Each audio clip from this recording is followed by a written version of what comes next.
It was December 26, 1996. Early in the morning, John and Patsy Ramsey awoke to find their 6-year-old daughter, Jonbennet Ramsey, missing from her bed at their home in Boulder, Colorado. Patsy and John had woken up early to prepare for a trip when Patsy discovered a ransom note on the stairs demanding $118,000 for their daughter's safe return. Despite the note's warning not to involve police, Patsy immediately called them, as well as friends and family, in order to aid in the search for her daughter. Welcome to the Crime Lab, and today we'll be talking about Jonbennet Ramsey. Police arrived at 5:55 a.m. and found no signs of forced entry, but did not search the basement where her body would eventually be found. Before Jonbennet's body was even found, there were many investigative mistakes made. Only Jonbennet's room was cordoned off, so friends and family roamed the rest of the house, picking up things and potentially destroying evidence. The Boulder Police Department also shared evidence they found with the Ramseys and delayed conducting their informal interviews with the parents.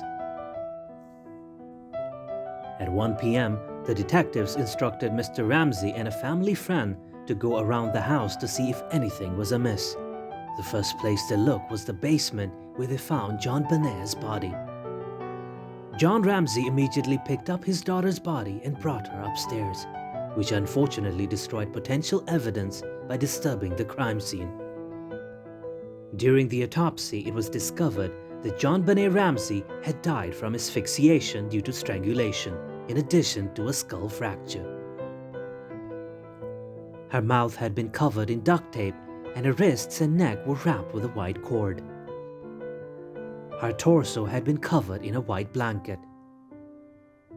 There was no conclusive evidence of rape, as no semen was found on the body, and her vagina appeared to have been wiped clean, although a sexual assault had occurred. The makeshift garret was made using a length of cord and part of a paintbrush from the basement. The coroner also found what was believed to be pineapple in Jonbennet's stomach. Her parents do not remember giving her any the night before she died, but there was a bowl of pineapple in the kitchen which had her 9-year-old brother Burke's fingerprints on it. However, this meant little since time cannot be attributed to fingerprints. The Ramseys maintained Burke was in his room all night asleep, and there was never any physical evidence to reflect otherwise. There are two popular theories in the Ramsey case: the family theory and the intruder theory. The initial investigation focused heavily on the Ramsey family for many reasons. The police felt that the ransom note was staged as it was unusually long, written using a pen and paper from the Ramseys' house, and demanded almost the exact amount of money that John had received as a bonus earlier that year. Additionally, the Ramseys were reluctant to cooperate with police, though they later said this was because they feared the police would not conduct a full investigation and target them as easy suspects. However, all three members of the immediate family were questioned by investigators and submitted handwriting samples to compare to the ransom letter. Both John and Burke were cleared of any suspicion of writing the note. Although much was made that Patsy could not be conclusively cleared by her handwriting sample, this analysis was not further supported by any other evidence. Despite a larger pool of suspects, the media immediately focused on Jonbennet's parents, and they spent years under the harsh limelight of the public eye. In 1999, a Colorado grand jury voted to indict the Ramseys on child endangerment and obstruction of a murder investigation.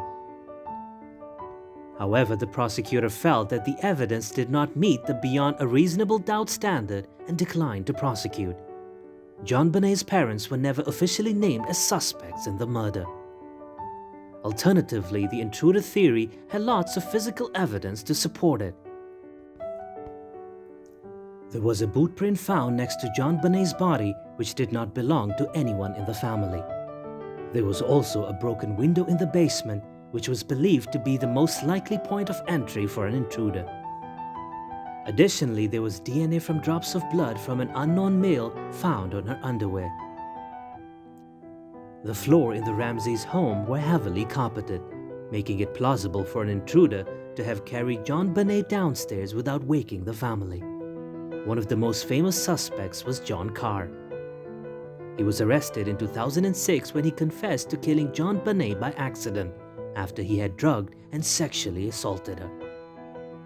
Carr was eventually dismissed as a suspect after it was revealed that no drugs had been found in Jonbennet's system.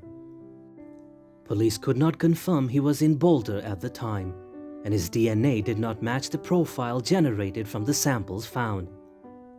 Much of the recent investigation in the case revolves around the DNA profiles developed from the sample found in her underwear and the touch DNA later developed from her long johns. The profile from her underwear was entered into the National DNA Database in 2003, but no matches have been identified. In 2006, Boulder District Attorney Mary Lacey took over the case. She agreed with the federal prosecutor that the intruder theory was more plausible than the Ramseys killing their daughter.